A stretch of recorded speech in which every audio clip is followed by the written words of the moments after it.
gentes en religión serán unidos.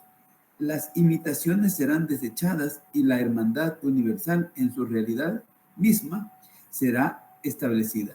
La guerra y la contienda entre las razas humanas cesarán.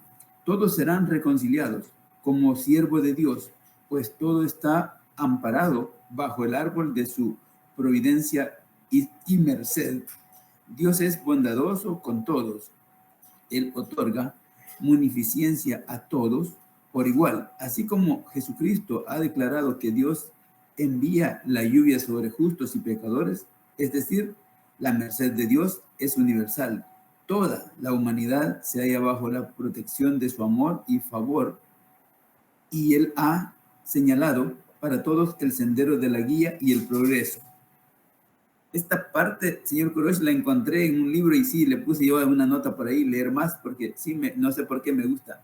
Estaba viendo un olivo, no sé si era tan cierto, allá en los países por donde usted nació, por donde nació Jesús, está un olivo súper viejo, no sé si será historia o todavía exista, que es uno de los que cuando Jesús anduvo predicando, todavía está súper viejo, pero no ha caído todavía. Oh, es como una enseñanza. Sí, es que el olivo tiene un significado especial, porque hoy ya no, pero antiguamente, en esos tiempos, del olivo sacaban el aceite. Sí. Y el aceite encendía la mecha de las lámparas. Entonces, por eso el olivo es símbolo de luz, guía. Y en Monte Carmelo, yo no he ido, pero dicen que allá un olivo también, porque es un árbol simbólico, ¿no? Y todavía está como que está una luz todavía que no se ha apagado. O sea, estamos hablando de la fe, ¿verdad? Yo lo relaciono con la fe, Sí, sí. que no se ha apagado todavía, que todavía se mantiene. Además, también yo entendí una cosa, ¿no? De que si hay corrientes que quieren apagar esa luz, pero la luz de la fe no se apagará. O sea, puede debilitarse, parecer debilitarse en algún momento, pero va a volver a surgir, ¿no? Con las manifestaciones gemelas, como el libro de donde usted leyó esa cita. Sí, así lo entiendo. Sí, sí. Exacto. Bueno, muchísimas gracias, eso lo quería leer. Exacto. Perfecto, gracias, porque es algo bastante interesante, positivo, alentador también, porque quiere decir las cosas, las cosas no se seguirán empeorando como parece, ¿no? Porque ahorita el mundo, al parecer, está inclinándose hacia la maldad. Ya vamos a ver que una de las profecías de las que vamos a hablar hoy habla precisamente de eso, de un aumento de la maldad en el mundo. Bueno, si gustan, comenzamos. Bienvenidos a todos, incluyendo a Flor, que acaba de unirse, y vamos a comenzar con la reunión de hoy. Bien, ven, ¿verdad? La pantalla de la presentación, perdón. Sí, se ve. Ok, perfecto. Entonces, este tema lo dimos en forma presencial hace 2 días aquí en San Salvador, pero como algunas personas no entraron ahí, dije, voy a volver a tocar el mismo tema, porque ese día había pocas personas presentes. El tema es, el Mesías no baja en carroza.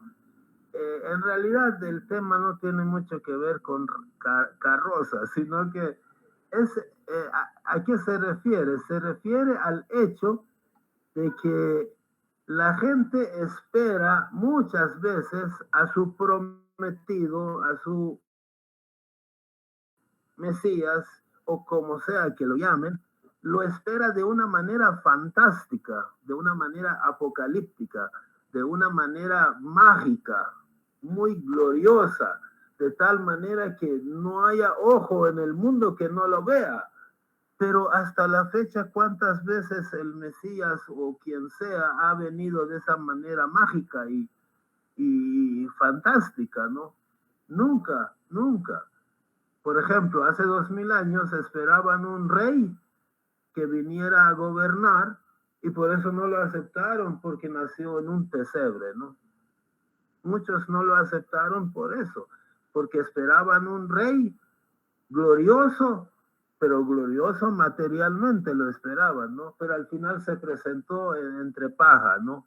Es decir, no de la manera, según ellos, gloriosa como lo esperaban. Obviamente sí fue glorioso, pero espiritualmente, ¿no? Y de eso se trata precisamente. Entonces, pero en el mundo, en el mundo hay diferentes corrientes. Por ejemplo, Martín Lutero se separa de los católicos y funda su propia iglesia. Entonces ya hay dos grandes corrientes, ¿no? Católicos y protestantes. Ahora, yo no estoy diciendo en esta reunión cuál de ellos tiene o no tiene razón. Simplemente me refiero al hecho de que Lutero, Calvino, cada uno se separó, ¿no?, de los demás, hizo su propia iglesia particular, por su manera particular de interpretar las palabras de Dios. O, por ejemplo, lo más gracioso para mí es Enrique VIII. Enrique VIII era el rey de Inglaterra. Entonces él se quería divorciar de su esposa y el Papa no le permitió, no le dio el decreto del divorcio. Entonces él se molestó y vino y fundó otra iglesia, la anglicana. O sea, chistoso, ¿no? La forma en que los feligreses católicos se partieron en dos ramas, ¿no? No igual en cantidad, pero en dos ramas diferentes. Pero también existen los ortodoxos, está la Luz del Mundo, los presbiterianos, los metodistas, los testigos de Jehová, la iglesia mormona. Por ejemplo, José Smith, al ver que tal vez no estaba de acuerdo con el desarrollo de la moral y con la confusión, con ciertas cosas entre las iglesias predominantes del cristianismo, como no estuvo de acuerdo, vino y fundó su propia secta, la iglesia mormona, ¿no? De repente surgieron los movimientos evangélicos que se basan en la palabra de Dios, en la salvación y un montón de cosas, ¿no? Ahora, lo interesante es el William Miller, lo están viendo en la parte derecha de la pantalla. William Miller fue un estudioso de la Biblia que vivió en el siglo XIX, es decir, en los años 1800 y tantos. William Miller, estudiando las profecías bíblicas, sacó la conclusión de que Jesucristo, su segunda venida, iba a ocurrir en el año 1844. Específicamente, él habló de 21 de marzo de 1844. Obviamente ellos esperaban a Jesucristo probablemente bajar en una carroza. Y como no lo vieron, pobrecito William Miller, a la hazaña que él hizo lo llamaron el gran chasco, el fracaso, ¿no? La farsa. No sucedió. Entonces sus seguidores, al ver que no vino el Señor como ellos esperaban, entonces fundaron una iglesia adventista del séptimo día. Es decir, hay 1000 razones para que un pedacito de los cristianos se vayan separando entre sí y formen sectas. De tal manera que a la fecha nadie sabe exactamente cuánto, Pero si ustedes averiguan en internet, le van a salir diferentes números. A mí me salió que hay alrededor de 45,000 sectas cristianas. O sea, 45,000 denominaciones. Algunos se parecen entre sí, solo varían por un poquito, otros que son totalmente diferentes, ¿no? Como por ejemplo, católicos, protestantes, testigos de Jehová, mormones, o sea, sí creen a veces en cosas totalmente diferentes, ¿no? Interpretan la Biblia a su conveniencia y así, ¿no? Difieren entre sí. Ahora, lo gracioso es que, bueno, gracioso no, triste, ¿no? Es que, ¿para qué vino Cristo? Para unir. ¿Y qué están haciendo las iglesias? Están desuniendo. Entonces no son pastores, son lobos, porque están dispersando a lo que Cristo vino. Unió, ellos lo están dispersando. Cada uno con su imaginación. Lee un versículo de la Biblia y dice, no, para mí esto significa que, por ejemplo, los gays también pueden casarse. Entonces, de repente, tarde o temprano, va a salir alguien a fundar una iglesia LGBT unida. No, Dios no quiera, pero al rato lo van a hacer, ¿no? O, por ejemplo, hoy que el Papa dijo que María no es corredentora, es algo que ya se sabía, pero mucha gente creía que María también podía redimir a la gente, al igual que Jesús. Pero bueno, de repente alguien va a fundar una iglesia donde va a decir que sí es redentora.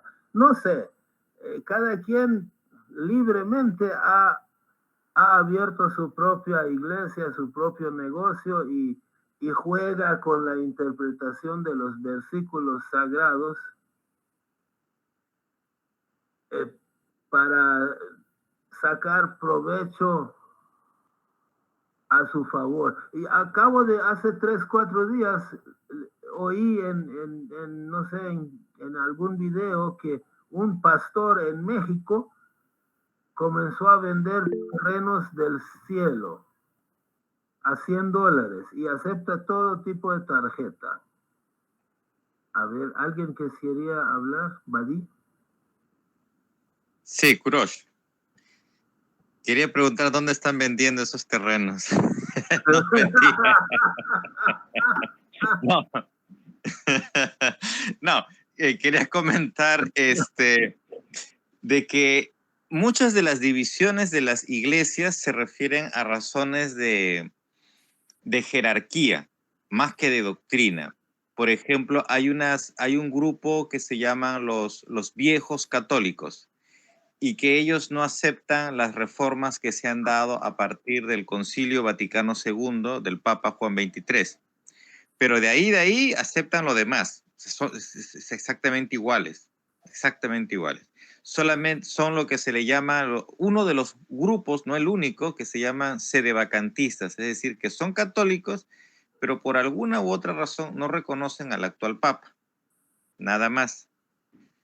Eso es algo de cuestión más bien de jerarquía. Pero en cuanto a los dogmas principales, básicamente son idénticos. Sí, ok, gracias.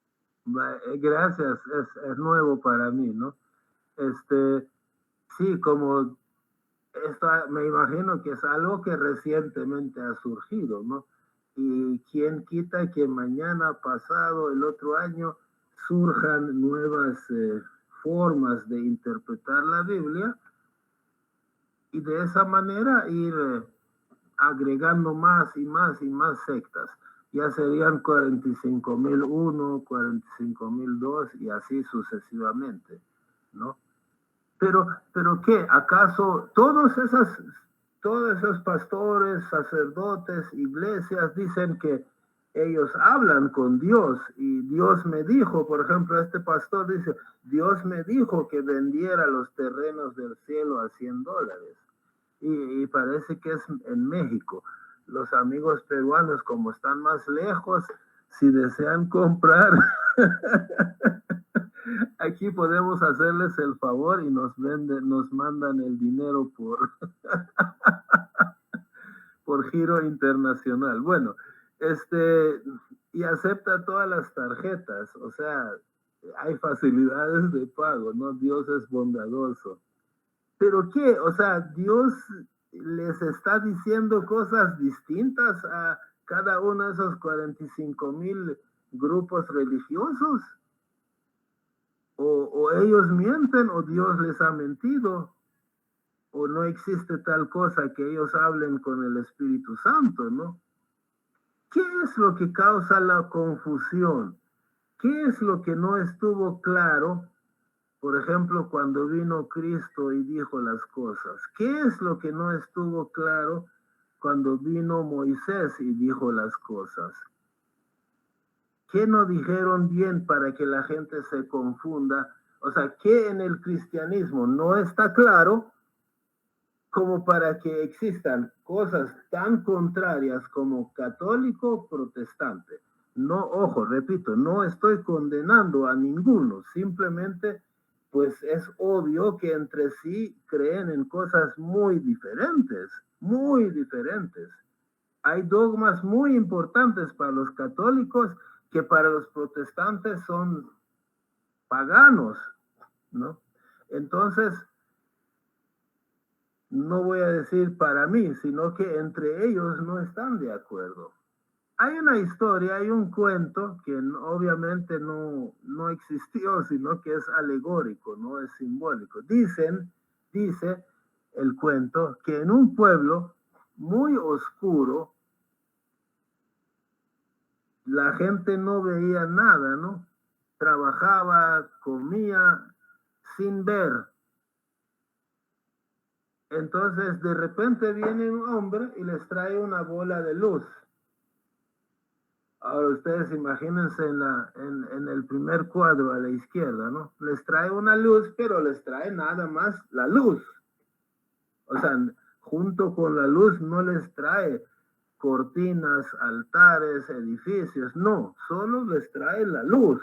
Y ahí lo pone, tomen señores, esta luz la van a adorar, la van a respetar y la van a cuidar. Enseñen a sus hijos a cuidar esa luz. Ok, perfecto. Durante 1 siglo, 2 siglos, 3 siglos, comienzan a enseñar a sus hijos y sus hijos a sus nietos y así sucesivamente. Y la luz estaba muy, muy bonita y todos podían ver y eran felices. Pero de repente alguna generación dijo, digamos que allá por el siglo IV, digamos, no es un ejemplo, alguna generación dijo, no hombre, si esa luz es sagrada, ¿por qué no la llevamos adentro de un altar? Y la llevaron adentro de un altar. Cuando la llevaron adentro de un altar, ya no estaba alumbrando afuera, sino que solo ahí adentro, ¿no? Viene otra generación y dice, por Dios, esa luz es sagrada, pongámosle una cortina. No sé si se ve en el tercer dibujo, le han puesto una cortina, todavía se ve como aquí una franja de luz, pero ya nada que ver, o sea, ya no hay comparación con la luz originalmente, ¿no? Y así, ya en el siglo V y VI, VII, le van agregando más y más cortinas, flores, etcétera, etcétera, adornos, a tal punto que la luz ya no se miraba. Entonces, ¿qué pasa? El hombre vuelve, simbólicamente hablando, o el hombre vuelve o vuelve el siguiente, ¿no? Mensajero de Dios. ¿Y qué hace? Agarra un machete y comienza a destruir todas esas cortinas. ¿Y qué le hicieron? Lo mataron. Porque el que vino, el enviado de Dios, está tirando machete no a lo sagrado, está tirando machete a las cortinas que están obstruyendo la luz. Pero para los feligreses, esas cortinas son las cosas sagradas. Es decir, todos los dogmas que han inventado alrededor de esa luz y que no permiten que la luz se vea, es sagrado para ellos. Pero para Dios, lo sagrado no es esa cortina, es lo que está dentro. Entonces, ¿qué es lo que causa confusión? Los principios de la fe, hay dos, digamos que hablemos de dos tipos de principios. Hay unos que con el tiempo se van degradando y ya no satisfacen las necesidades de la humanidad, ¿no? Por ejemplo, la ley de divorcio en los tiempos de Moisés. En los tiempos de Jesús ya tenía que cambiar. Entonces viene él y pone otro tipo de matrimonio, ¿no? O por ejemplo, cómo repartir la herencia, ¿no? Viene un mensajero de Dios, lo dice de una manera y después cambia a otra manera. Entonces hay ciertos principios que no son esenciales y que pueden cambiar. Pero hay otro tipo de principios que la gente no las entiende bien y con el tiempo va tejiendo cortinas y adornos alrededor de esos principios a tal punto que originalmente tal como estuvo el principio desaparece, ya la gente lo interpreta de una manera distinta. Entonces en ese caso el problema es de interpretación, que leen la palabra sagrada y la interpretan de una manera equivocada y por eso que comienzan a inventar un montón de cosas. Ahora, ¿tú tienes derecho de interpretar la palabra de Dios? Vamos a leer a ver qué dice la Biblia acerca de interpretar la palabra de Dios. Pero ante todo, sabed esto, que ninguna profecía de la Escritura es asunto de interpretación personal, pues ninguna profecía fue dada jamás por un acto de voluntad humana, sino que hombres inspirados por el Espíritu Santo hablaron de parte de Dios. O sea que tú no tienes derecho de interpretar a tu gusto la palabra de Dios. O sea, la profecía lo dio Daniel, inspirado en el Espíritu Santo. O sea, a veces ni Daniel entendía lo que estaba diciendo. Y eso lo dice la propia Biblia. No digamos un tiktokero va a entender la palabra de Dios. Hoy es con tanta facilidad interpretan los versículos de la Biblia y lo imponen a la gente. Es increíble. Es increíble cómo interpretan e imponen las profecías a la humanidad. Entonces no tienen derecho de esa interpretación. Pero como toman esa atribución, gracias a esa interpretación es que se han creado tantas sectas, ¿no creen? Por ejemplo, los católicos dicen que la misa tiene que ser así. No es que Jesús dictó exactamente así, sino que ellos leen algunos versículos y lo interpretan de esa manera como para hacer así la misa. Viene el protestante, dice, no, eso es pagano, eso es blasfemia, no debe ser así. Tampoco Jesús dijo explícitamente que esto no debe ser así. No, es su interpretación que hace que ellos crean que esto no es así, sino asá. Es decir, cómo tienen que ser los dogmas, los principios, cómo debe ser el bautizo, la oración, el ayuno, todo eso es según la interpretación. Y la Biblia te está diciendo, compadre, tú no tienes derecho de interpretar la palabra de Dios. Entonces, ese es el problema, ¿no? La interpretación. Ahora, para que vean qué tan grave es interpretar mal, está en juego el reconocimiento del Mesías. Por ejemplo, viene el Mesías y no lo reconocen. ¿Por qué no lo reconocen? Porque interpretan mal las profecías que hablan de la venida de Mesías. ¿Correcto? Entonces, cuando vino Jesús, cuando vino Cristo hace 2000 años, su primera venida, él venía como un Mesías para los judíos. Pero ¿cuál fue la actitud de la mayoría de los judíos ante la venida de Jesucristo? No lo aceptaron.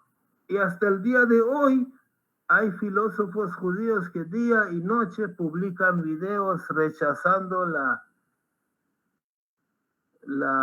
verdad de Cristo, ¿no? ¿Pero por qué? Bueno, porque ellos esperaban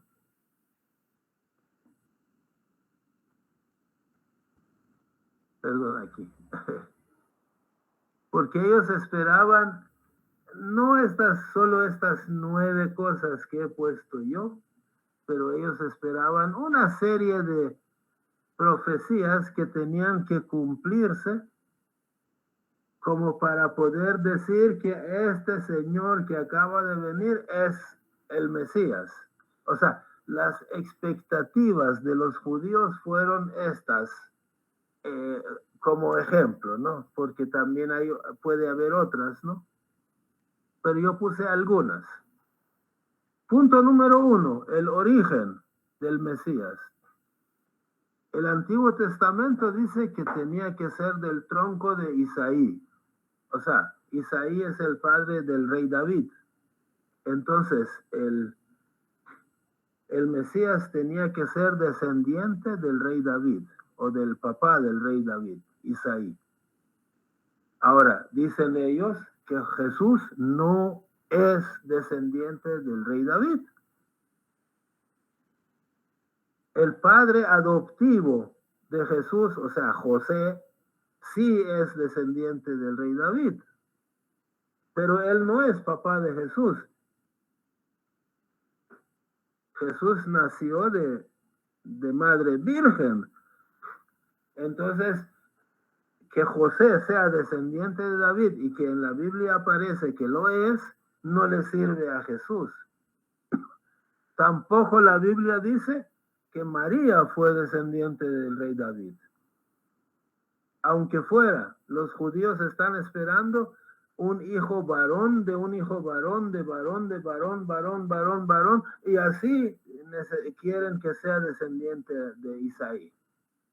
Entonces, para ellos, según la interpretación judía, Jesús no cumplió esa expectativa. Según la interpretación cristiana, no sé, ¿verdad?, cómo justifican, pero de alguna manera justifican que sí, interpretan que no, Jesús sí era descendiente del rey David por esto, esto y esto. Me imagino, ¿no? O también leí en unas páginas que si acaso alguna profecía no la cumple Jesús en su primera venida, lo va a cumplir en su segunda venida. Ya vamos a ver también eso. El punto número 2 es la misión mesiánica del Mesías, ¿no? Su misión, según los judíos, era restaurar el reino de Israel. Jesús no lo hizo. Reunir a los judíos, no lo hizo. Establecer una paz, pero no paz espiritual, paz política, paz mundial, no lo hizo. Justicia social, nada de esto pasó. Jesús trajo promesa de salvación, de salvar almas.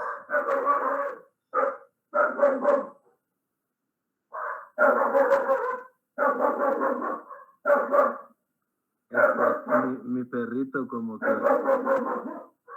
todos los ladrones del país nos están atacando y Él nos protege. Bueno, entonces Jesús, en lugar de traer paz y reconstruir el templo, en el año 70 después de Cristo, los romanos más bien destruyeron Jerusalén, destruyeron el segundo templo. Y supuestamente el conocimiento de Yahvé, o sea, el Dios de los judíos, tenía que cubrir toda la tierra. No sucedió tal cosa. Entonces, pues para los judíos, Jesús no cumplió la misión mesiánica. Punto número 3.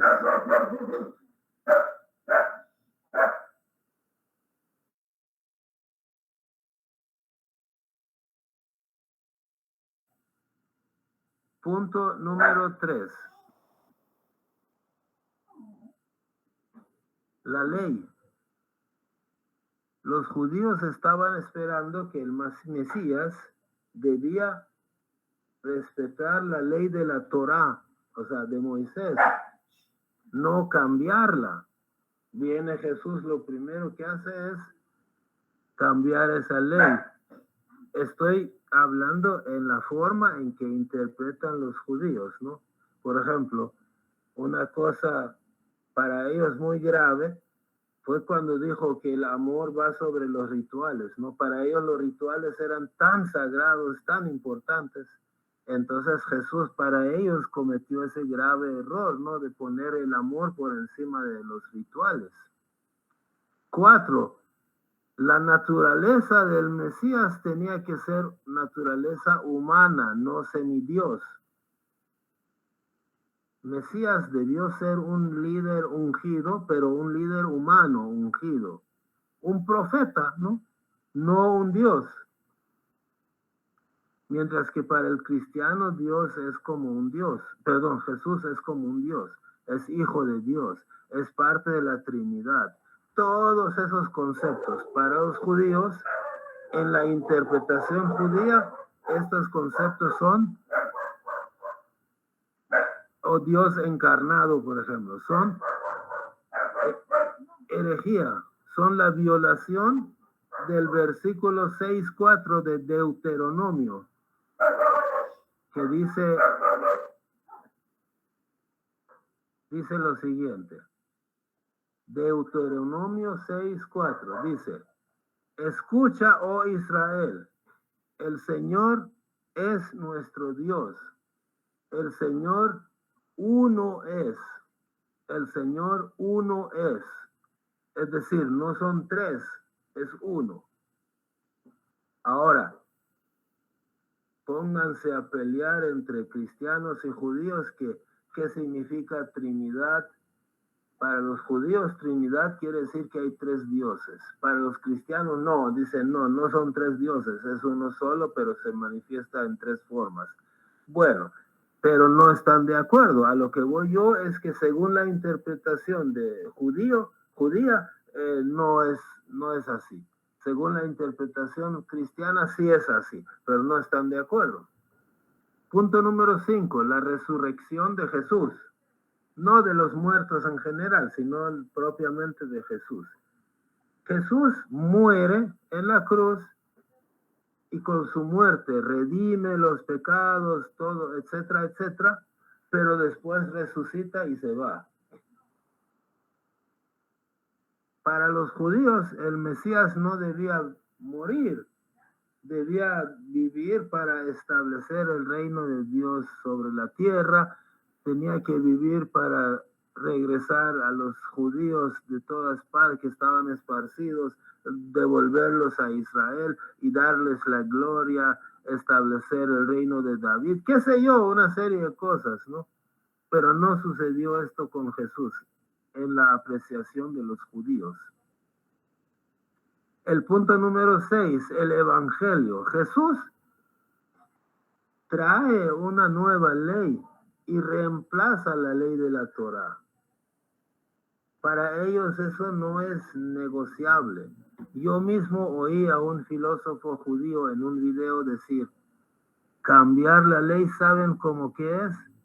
Como que Dios dijo una cosa y después dijo, ay no, me equivoqué, lo voy a cambiar. O sea, ellos así lo ven, que si Dios cambia su palabra, entonces eso es una muestra de debilidad. Obviamente según la interpretación de ellos. En mi opinión, pues Dios puede cambiar las cosas de acuerdo al mundo, cómo va cambiando, sus principios sociales también van cambiando, pero sus principios espirituales como amor, justicia, etcétera, generosidad, esos no van cambiando. Punto número 7. Los símbolos cristianos como la cruz, los sacramentos, la Eucaristía, la misa, todo eso, ¿no? Para los judíos, todas estas costumbres son adaptaciones paganas, idolátricas. Para los judíos, ¿no? No estoy diciendo que para mí. Los judíos esperan un rey político y espiritual, o sea, las dos cosas, que tenga fuerza militar, pero también que sea espiritual y que cambie el mundo, establezca paz, no un salvador de almas, como Jesucristo lo hace ver el cristianismo, ¿no? Punto número 8. El lobo y el cordero, ¿no? La cuestión del lobo y el cordero, que iban a pastar juntos, no pastaron juntos. En los tiempos de Jesús no sucedió una paz tan bonita como para que naciones enemigas entre sí se hicieran amigas y que se amaran entre sí. No sucedió eso. Hasta el día de hoy no ha sucedido. Y el punto 9, el título de príncipe de paz. No se puede llamar a Jesús en su primera venida el príncipe de paz, porque él mismo dijo lo siguiente en el libro de Mateo 10:34. Repito, Mateo 10:34 dice, no penséis que vine a traer paz a la tierra. No penséis que vine a traer paz a la tierra. No vine a traer paz, sino espada. O sea, si él mismo está diciendo, no penséis que vine a traer paz, entonces, ¿cómo puede ser príncipe de paz? Entonces, tampoco cumple esa promesa, ¿no? Entonces, hay dos cosas. Por un lado, para los judíos, Jesús no cumplió las profecías. Ahora, en cuáles de esas profecías tienen razón y en cuáles no, ese es otro punto. Pero para los judíos, Jesús no cumplió esas profecías, y para los cristianos sí los cumplió, solo que los judíos están interpretando mal, ¿no? Esa es la diferencia, ¿no? Este es punto 1. Punto 2, que sí, o sea, es evidente que parte de estas profecías no se refieren a su primera venida, sino a su segunda venida. Y este punto lo vamos a ver más adelante con más explicación. Pero entonces, ¿qué es lo que está pasando ahí? Es un choque de interpretaciones entre los judíos y los cristianos. Ok, estos son los puntos, los 9 puntos, ¿no? De que esperaban los judíos, y para los judíos Jesús no los cumplió, y para los cristianos Jesús sí los cumplió, pero que tienen interpretaciones diferentes entre sí. Ahora vamos a ver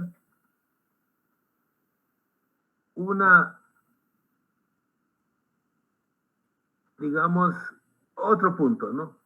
Otro punto. Esa historia de que los judíos estaban esperando a su Mesías y no reconocieron al que vino.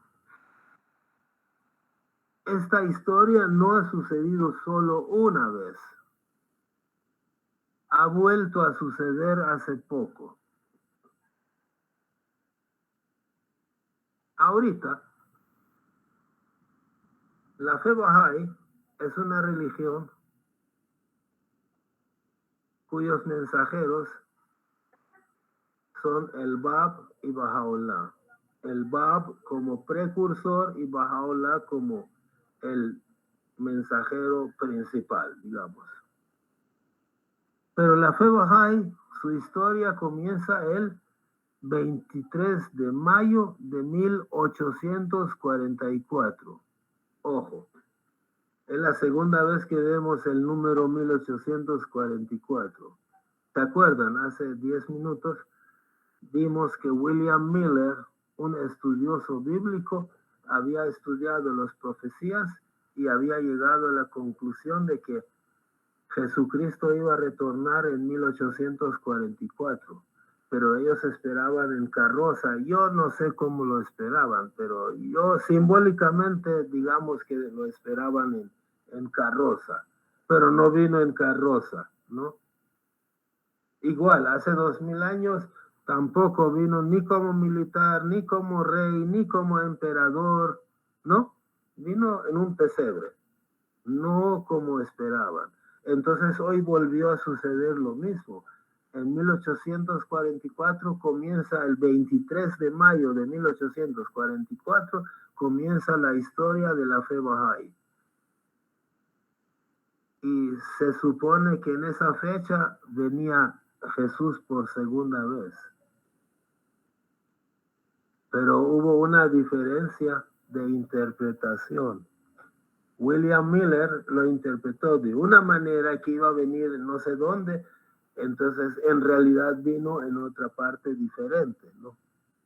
Vamos a ver ahora qué es lo que el cristiano promedio de hoy espera para la segunda venida de Jesucristo, ¿no? Aquí algunos puntos. Es decir, yo sé que algunos cristianos a lo mejor no es que estén pensando en eso diariamente, ¿no? Pero hay otros que sí piensan más en este punto, ¿no? Pero las iglesias en general sí promueven de que en cualquier momento viene la segunda venida de Jesucristo. Y el TikTok está lleno de videos que también hablan de eso, ¿no? Que las condiciones se están dando, que ya en cualquier momento viene, o que ya vino, o qué sé yo. Entonces, el cristiano promedio, durante los siglos, que ya han pasado 20 siglos, 2000 años, ¿no? Ha ido pensando, interpretando, ideando, definiendo diversas formas, diversas señales que anunciarán la segunda venida de Jesucristo. Aunque las iglesias son bastante diferentes entre sí, católicos, protestantes, testigos de Jehová, pero al parecer en ese punto de las características que debe cumplir la segunda venida de Jesucristo, hay un poquito más de consenso, ¿no? O sea, se parece bastante en lo que todos ellos esperan. Por ejemplo, la primera señal. Vamos a leer un versículo que... La primera señal no es que la Biblia lo haya definido así, sino que en el orden que yo los apunté, ¿no? La primera señal de la que vamos a hablar es esta. Veamos. Y este evangelio del reino se predicará en todo el mundo como testimonio a todas las naciones, y entonces vendrá el fin. Es decir, ahí en el Evangelio de Mateo está hablando este evangelio, o sea, el cristianismo, ¿no? El Evangelio habla del cristianismo. el cristianismo se predicará universalmente en todo el mundo, pero no toda la humanidad, sino que como muestra, dice, como testimonio. Es decir, a donde vaya va a haber un cristiano. Y sí, según William Sears en su libro Ladrón en la Noche, en el año 1844, año en el que inicia la historia Bahá'í, el evangelio como testimonio ya estaba en todos los países del mundo. Por cierto, hasta el día de hoy, el cristianismo es la religión más extendida en el mundo. Es la que está en más lugares. Ninguna otra religión le gana. Le sigue la fe Bahá'í, aunque mucho menos personas, pero la fe Bahá'í es la segunda o tercera religión más extendida a nivel mundial. Según unas fuentes, la segunda. Según otras fuentes que vi el otro día, la tercera. Pero imagínense, la fe Bahá'í solo tiene 8 millones de personas. El cristianismo tiene 2.400 millones de personas. Mucho más. 300 veces más. Pero la fe Bahá'í está en segundo lugar en cantidad de lugares donde hay al menos un Bahá'í, un templo, un librito, cualquier cosa, ¿no? Entonces, este punto está cumplido desde el siglo XIX. O sea que en el 1844 ya estaba dado este punto. Número 2. El número 2 viene de estos pasajes bíblicos. Muchos tropezarán entonces y caerán y se traicionarán unos a otros, y unos a otros se odiarán. Y se levantarán muchos falsos profetas, y a muchos engañarán. Y debido al aumento de la iniquidad, el amor de muchos se enfriará. Mateo 24, 10, 12.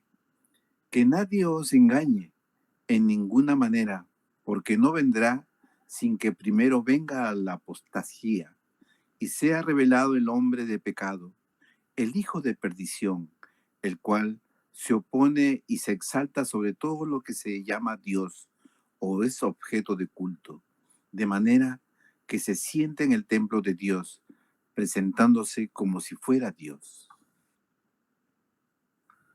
Interesante, ¿no?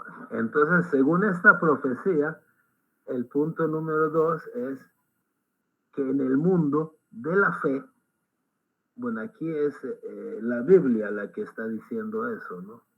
Pero no solo los cristianos están en esa condición, sino que la humanidad entera está padeciendo la apostasía, es decir, contra la fe, contra la religión, está padeciendo enfriamiento. Hay muchos que dicen que son cristianos, pero de cristianos no tienen absolutamente nada.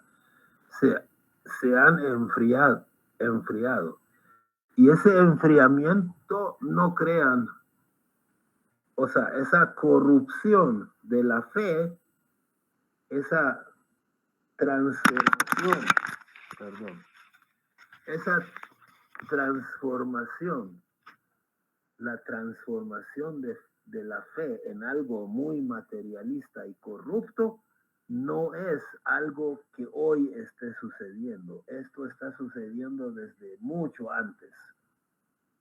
Por ejemplo, esa corrupción, el hecho de que la religión ya no representa algo positivo y algo bueno para la humanidad, lo plasmó Marx en una frase. Dijo, la religión es el opio del pueblo. Adivinen en qué año Marx dijo que la religión es el opio del pueblo. en 1843-44. Lo escribió en un libro.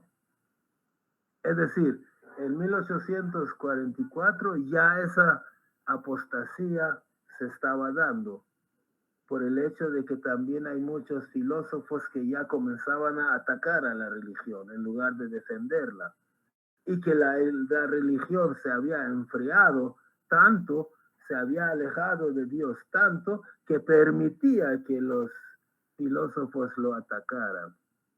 Entonces, en 1844 esta condición estaba dado perfectamente. Ahora, claro, cuanto más tiempo avanza y la gente no acepta a Bahá'u'lláh, esta condición seguramente que va a empeorar. Punto número 3. Aquí están las profecías. Porque habrá entonces una gran tribulación, tal como no ha acontecido desde el principio del mundo hasta ahora, ni acontecerá jamás. Mateo 24:21. Y oiréis de guerras y rumores de guerra. Mirad, que no os turbéis, porque es necesario que todo esto acontezca, pero aún no es el fin, porque se levantará nación contra nación, y reino contra reino, y habrá pestes y hambres, y terremotos en diferentes lugares, y todo esto será principio de dolores. Mateo 24:6-8. Magnífico. Ahora, guerras ha habido siempre, ¿no? Pero hasta el siglo XV, o sea, hasta hace unos 400, 500 años, las guerras eran, digamos, entre persas y griegos, entre griegos y romanos, es decir, eran guerras así muy focalizadas, ¿no? Y también su fin era imperial. Pero desde el siglo XVI, o sea, 1500 y pico en adelante, siglo XVI, XVII, XVIII, es que ya las guerras se han convertido en guerras ya más globales.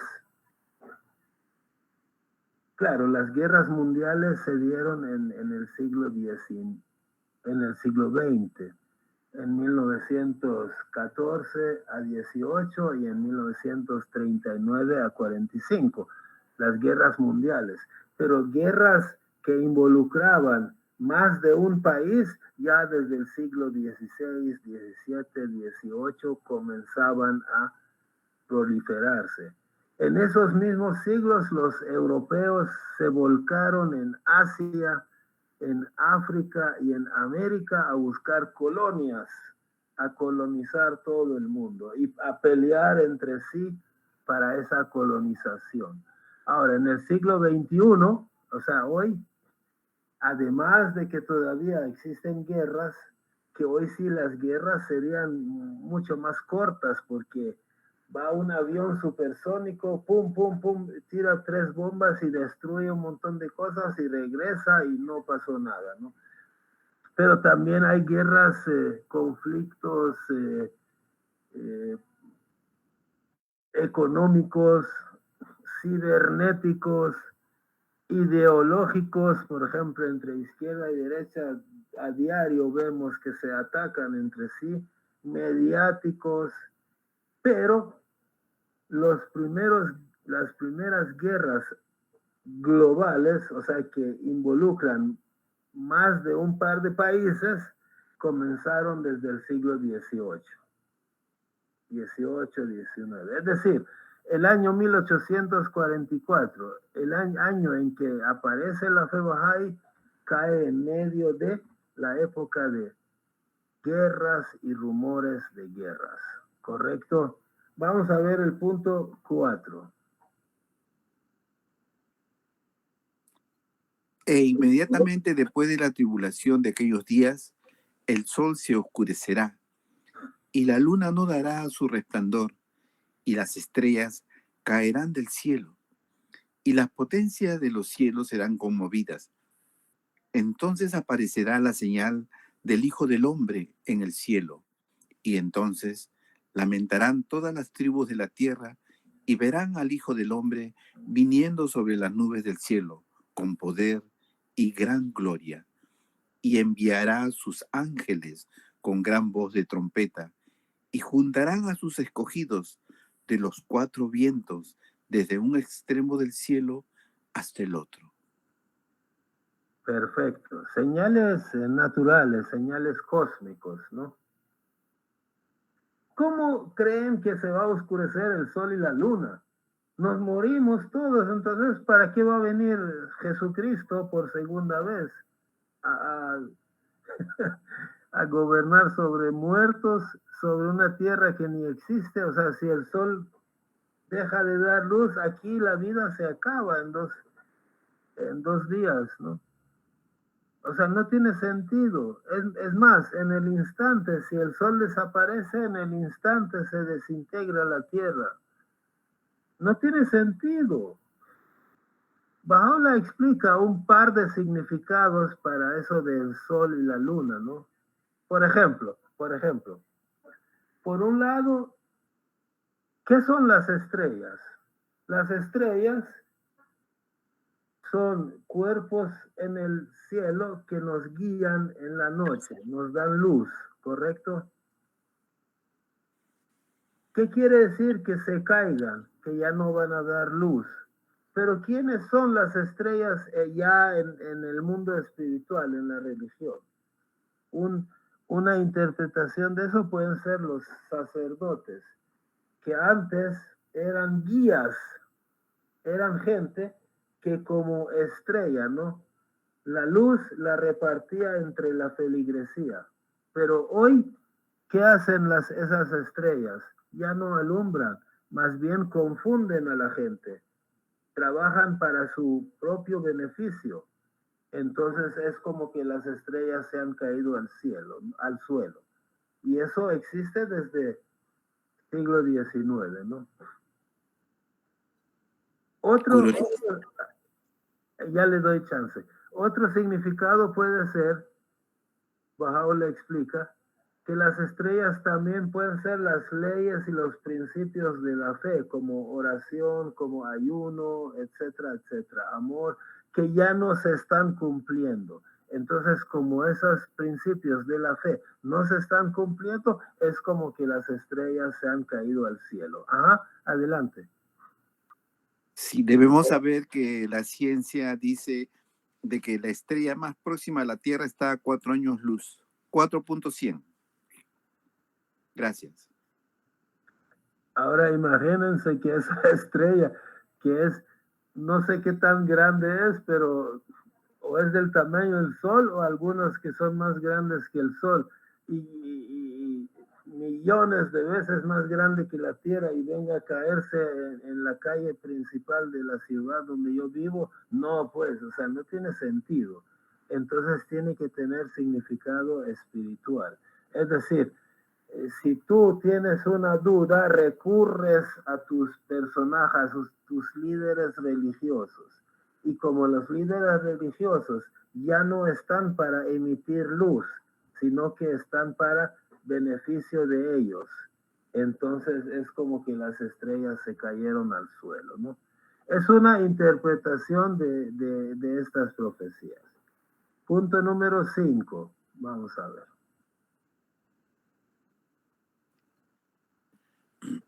He aquí, tomaré a los hijos de Israel de entre las naciones, a donde han ido.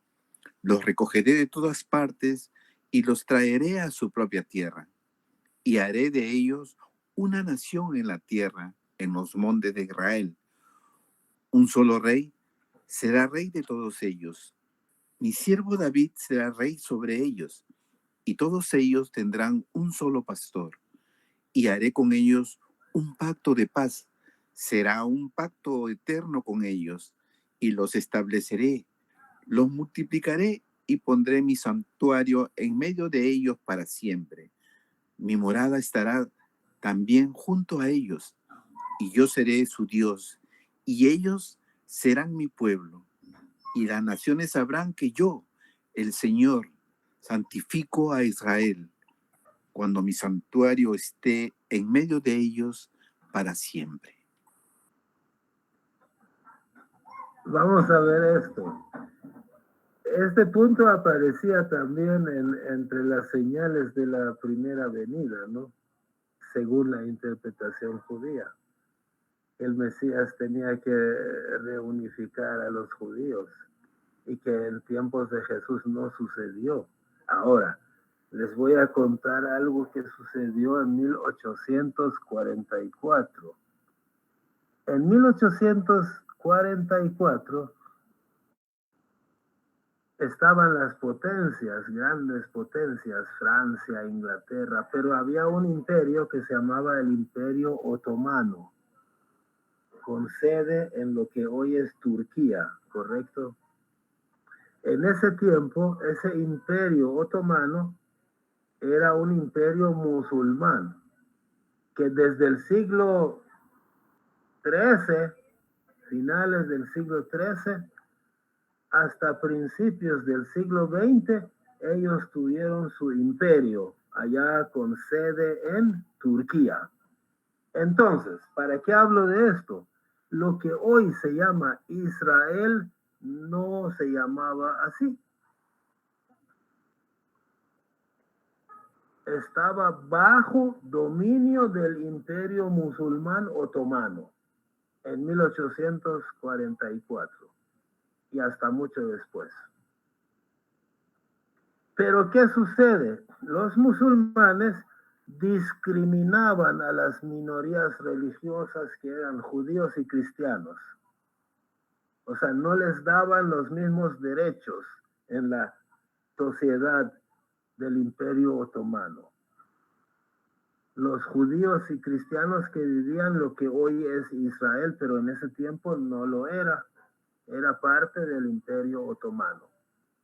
Entonces, los gobiernos de Francia, de Inglaterra, que eran un poquito más democráticos, o sea, si bien eran imperios conquistadores, pero eran más democráticos, comienzan a presionar al gobierno otomano que dé libertades, que no oprima tanto a las minorías religiosas, entre las que estaban los judíos.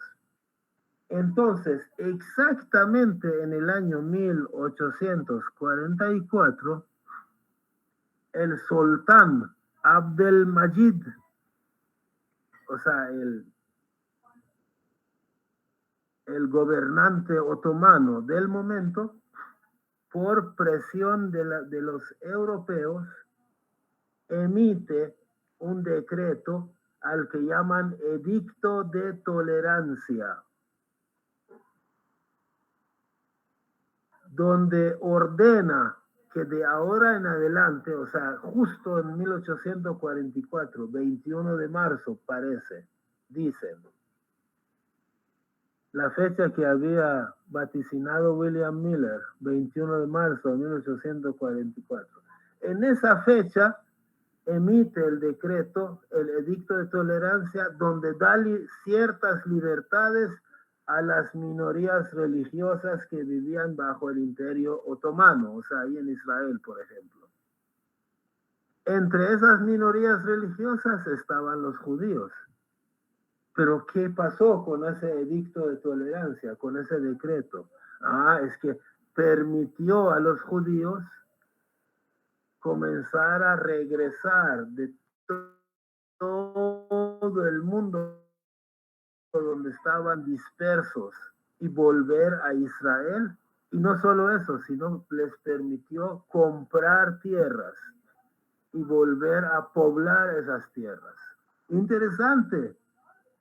Ahora, claro, inmediatamente no se formó la nación Israel, pero pasaron 104 años desde 1844 que se firmó el decreto y que los judíos comenzaron a regresar y regresar y regresar hasta el año 1948, que el Estado de Israel declara su independencia, pero comenzó en 1844, el retorno de los judíos a sus tierras. Yo no estoy haciendo una declaración a favor ni en contra de la formación del Estado de Israel. Hay cada quien que lo juzgue, pero yo solamente estoy dando a conocer el hecho, ¿no?, de que esto sucede. Adelante. Badí. Kurosh, hay 5 grandes migraciones que se han dado, que se llaman los retornos, ¿no? Hacia Israel del pueblo judío. Son las migraciones, que se llaman las migraciones sionistas, que se han dado en números de miles y que han, digamos, poblado la Tierra Santa con una gran población judía.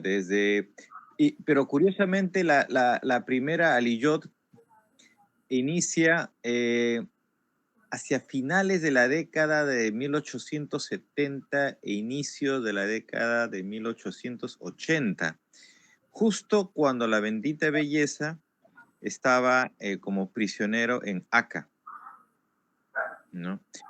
Y entonces ahí se cumple también, digamos, con la venida de Bahá'u'lláh mismo, una intensificación en el retorno de los judíos hacia la Tierra Santa, ¿no? Que se acelera aún más en tiempos de Abdul Bahá. Y ya, bueno, ya después sabemos la historia, ¿no? Okay, gracias. Qué interesante, ¿no? Esto no lo sabía yo. Bueno, entonces este punto quedó claro. Vamos a ir al punto número 6. Porque se levantarán falsos cristos y falsos profetas, y mostrarán grandes señales y prodigios, para así engañar, de ser posible, aún a los escogidos. Ok. Falsos, engañarán, falsos profetas, falsos líderes religiosos. Ustedes son testigos de cómo ciertos líderes religiosos hacen las grandes hazañas, show, espectáculos. Por ejemplo, lo que les voy a decir está comprobado. Dan sermones y predican con una habilidad como que han estudiado psicología, ¿no? O sea, tienen psicología de las masas, saben cómo manipular. Abusan de mujeres, ha habido mucho, no me estoy inventando. Algunos han ido a parar en la cárcel, han abusado de mujeres, de niñas, y algunos contratan gente, o sea, le pagan a un señor que vaya en silla de ruedas y que el pastor hace grandes oraciones y hazañas y aleluya y no sé qué, y de repente el enfermo inválido se levanta y comienza a caminar. O sea, son engaños, son simulaciones. O por ejemplo, también se ha sabido que el pastor coloca micrófonos en los asientos donde la gente está sentada y oye lo que están hablando y de repente dice, sí, me están diciendo tal cosa y tal otra. Y Dios me hizo saber. O sea, imagínense hasta qué punto engañan. Y eso de los falsos profetas en el siglo XIX, o sea, en 1844 ya existía, ¿no? Ya hay una lista de personas que se declararon como líderes, retornos de Jesús o de otros mensajeros, ¿no? Punto número 7.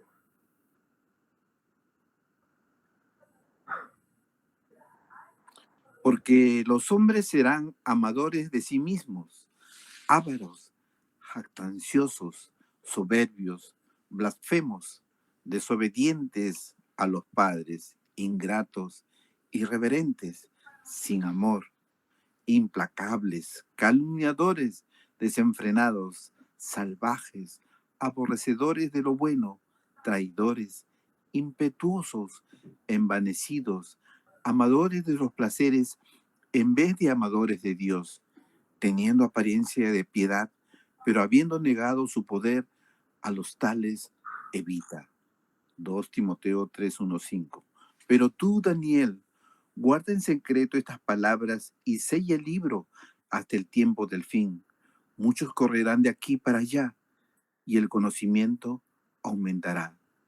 Daniel 12:4. O sea, según estas profecías, en los tiempos del fin, que ya fueron, dos cosas van a aumentar hasta exageración, o sea, a niveles muy, muy altos. Por un lado, la maldad aumentará, que ustedes son testigos, y por otro lado, el conocimiento aumentará. También somos testigos de eso, ¿no? Pero antes de hablar un poquito más de esto, quiero enfatizar un hecho. ¿Cuándo fue que comienza la era Bahá'í? La historia de la fe Bahá'í comienza.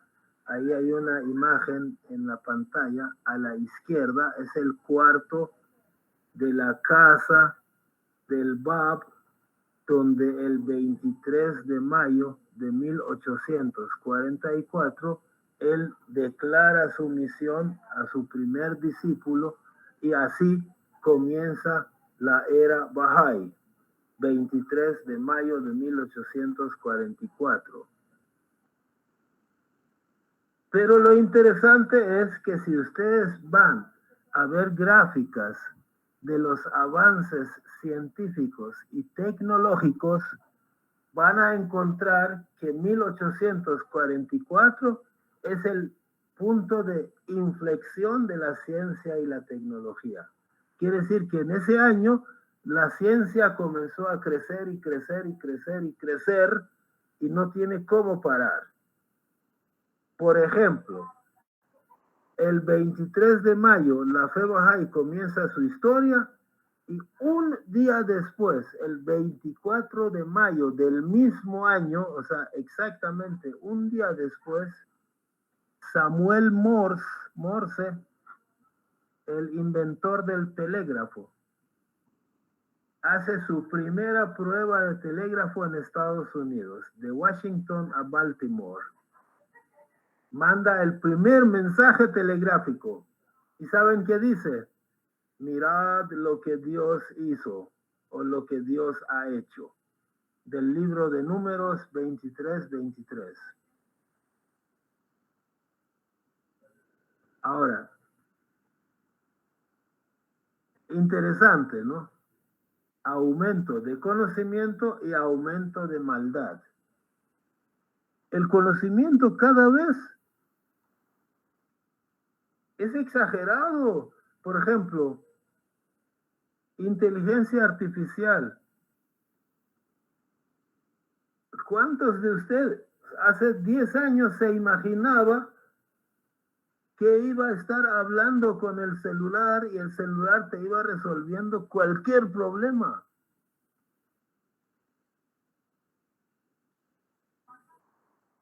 Ahorita inteligencia artificial está manejando un avión, se va a tirar bomba exacto donde le han pedido y regresa sin poner en, bueno, no es ganga, pero sin poner en peligro la vida del piloto, aunque va a ir a matar a un montón de gente. Pero bueno, lo que quiero decir es la habilidad que tiene la inteligencia artificial. Una cosa tan tremenda, el conocimiento ha aumentado como no tienen idea, pero el conocimiento comenzó su punto de inflexión en 1844. ¿No? Interesante. Ok, esos eran los 7 puntos, ¿no? Ahora vamos a pasar a una cosa también interesante. No sé si ustedes también lo pensaron, Pero hay profecías de los judíos que en la primera venida de Jesucristo no se cumplieron. Entonces aquí vamos a hacer un pequeño análisis de algunas de estas profecías. Se lo voy a poner en la pantalla. Por ejemplo, los judíos estaban esperando que su Mesías fuera un descendiente de Isaí, padre de David. Y Jesús no lo fue. Su padre adoptivo, José, sí, pero él no. O al menos no hay ningún pasaje bíblico que respalde que Jesús era descendiente del rey David o de Isaí. Punto número 2. La misión mesiánica de restaurar Israel, o sea, hacer que los judíos regresen y se establezcan nuevamente en Israel y que se reunieran nuevamente, no sucedió con Jesucristo. Es más, en el año 70, o sea, 40 años después de más o menos después de la crucifixión de Cristo, los romanos destruyeron Israel, Jerusalén, el templo, y, o sea, no sucedió en ese momento. Punto número 3, la cuestión del lobo y el cordero y toda esa profecía de Isaías que habla de los tiempos del fin, no sucedió, ¿no? Es decir, Jesucristo cumplió parte de las profecías, pero no cumplió todas. El lobo y el cordero no pastaron juntos, definitivamente. O sea, obviamente después de Jesucristo la condición del mundo fue mejor que antes, pero no llegaron a pastar juntos el lobo y el cordero. Y tampoco fue príncipe de paz. Él mismo dijo, no he venido para traer paz, sino espada. Entonces, ¿cómo puede ser príncipe de paz cuando él mismo está diciendo que no ha venido a eso? Entonces, definitivamente, hay profecías que en la primera venida de Jesucristo no se cumplieron. Entonces, yo, una vez que iba a preparar otra charla, me puse a investigar en internet, no buscando qué dicen los bahá'ís, sino qué dicen los propios cristianos, de por qué ciertas cosas no sucedieron en la primera venida de Cristo. Entonces encontré algunas páginas que decían, no, es que esto va a suceder en la segunda venida de Cristo. Entonces dije, bueno, de acuerdo, ahí está. Baha'u'lláh sí cumple ser descendiente de Isaí, porque Baha'u'lláh descendía de las 3 esposas de Abraham. Entonces también venía de esa línea de David, de Isaí. La misión de restaurar Israel y reunificar a los judíos, ¿sucedieron en tiempo de Jesús? No, están sucediendo en tiempo de Baha'u'lláh. ¿Que el lobo y el cordero van a pastar juntos? Sí, en este tiempo. No ha sucedido, pero en los tiempos de Baha'u'lláh está programado, porque la misión principal de Baha'u'lláh es la unidad del género humano y la más grande paz. A eso viene. Y su título, uno de sus títulos principales de Baha'u'lláh para nosotros es ser el príncipe de paz. ¿Correcto? Entonces, aquellas profecías que no se cumplieron en la primera venida de Jesús se tienen que cumplir en esta, su segunda venida. Ahora, ¿tiene base en los escritos sagrados el hecho de que tiene que haber 2 Mesías o no? Con su permiso yo averigüé, investigué realmente qué esperan los judíos y encontré una salida. Pero antes, los judíos creen en dos tipos de fuentes de conocimiento y de inspiración. Uno son los escritos, que le dicen el Tanaj, algo así. O sea, la Torá, que para nosotros son los primeros 5 libros de Antiguo Testamento, ¿correcto? Este es el Tanaj, la escritura, o sea, lo escrito, lo que está plasmado en forma de escritos literales, donde no hay vuelta que darle. Pero ellos también creen en otra cosa, que son las tradiciones orales. ¿Qué son las tradiciones orales? Son aquellas cosas que Moisés y los profetas y los primeros judíos contaron, pero no está escrito en forma de libro, sino que solo contaron verbalmente, oralmente, y que pasaron de generación a generación, y eso lo han ido repitiendo, interpretando, y lo llaman el Talmud. Entonces, Tanaj es la escritura y Talmud es la tradición oral, y ellos le dan validez a ambas cosas. Ahora, en el Tanaj no aparece lo que les voy a poner a continuación, sino en la tradición oral, o sea, en el Talmud. Dice el Talmud que los judíos no están esperando a un Mesías, están esperando a 2 Mesías. ¿Correcto? El primero se llama Mesías ben Yosef, o sea, Mesías hijo de José. El segundo se llama Mesías ben David, Mesías hijo de David. Dicen que el primer Mesías, hijo de José, va a venir, va a luchar contra los enemigos y va a morir, pero que su muerte conmueve a todo el mundo. Y que de esta manera va a preparar la venida del segundo Mesías.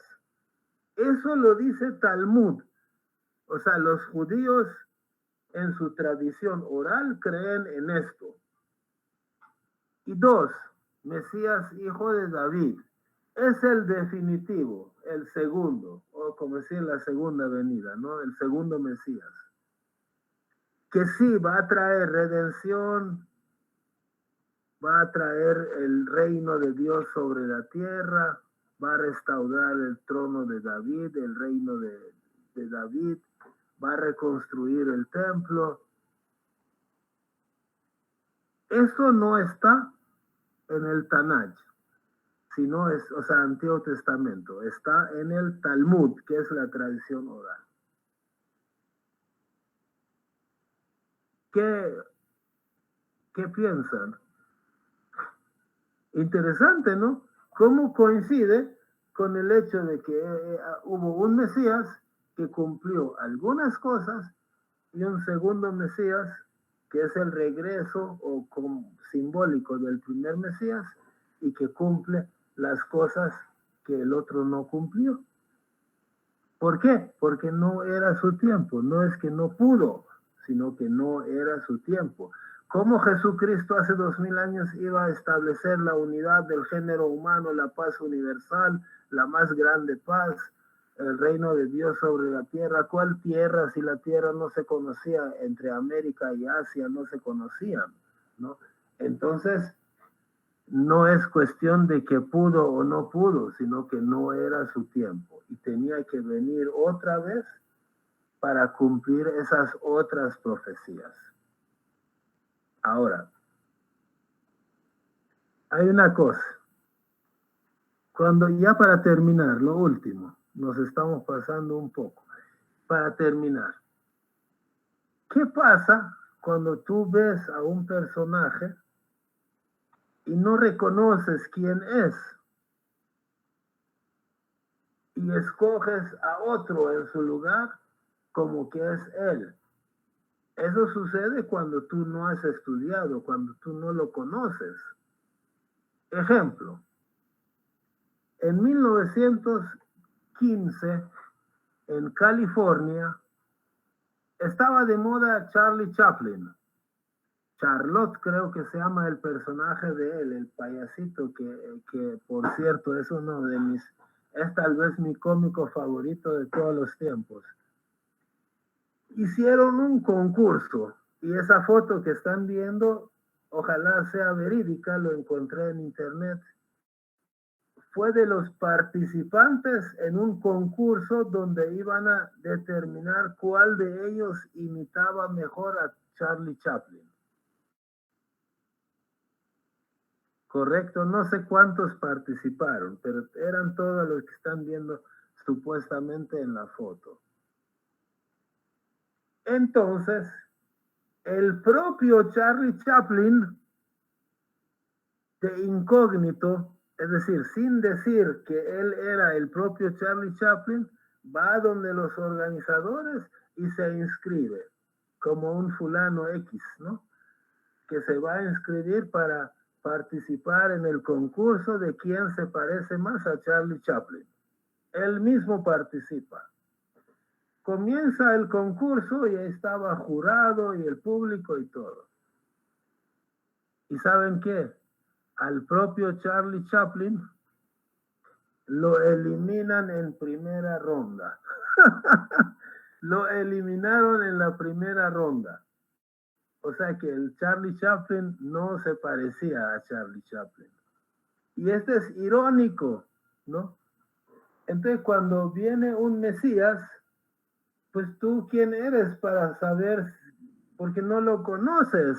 ¿Cómo puedes determinar si él es o no es Mesías?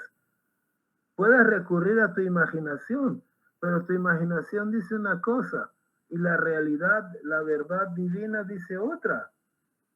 Tú tienes que ponerte sincero, orar y pedir a Dios que te guíe en lugar de comenzar a poner peros. No, es que Mesías tiene que ser así. No, es que el sacerdote dijo que tal cosa. Dijo que tiene que traer llavero, qué sé yo. No, ¿verdad? Entonces, ¿por qué no pudieron reconocer al propio Charlie Chaplin si estaban viendo sus películas en esa época? Quizás esperaban que él bajara también en carroza, ¿no? No lo reconocieron. Y esto es interesante, y para mí esto es simbólicamente demuestra, ¿no? Que cuando viene un Mesías, si tú te basas en tu criterio, no lo vas a reconocer. Entonces hay que pedir a Dios que nos guíe, ¿no? Para reconocerlo. Y esto es lo que iba a compartir con ustedes.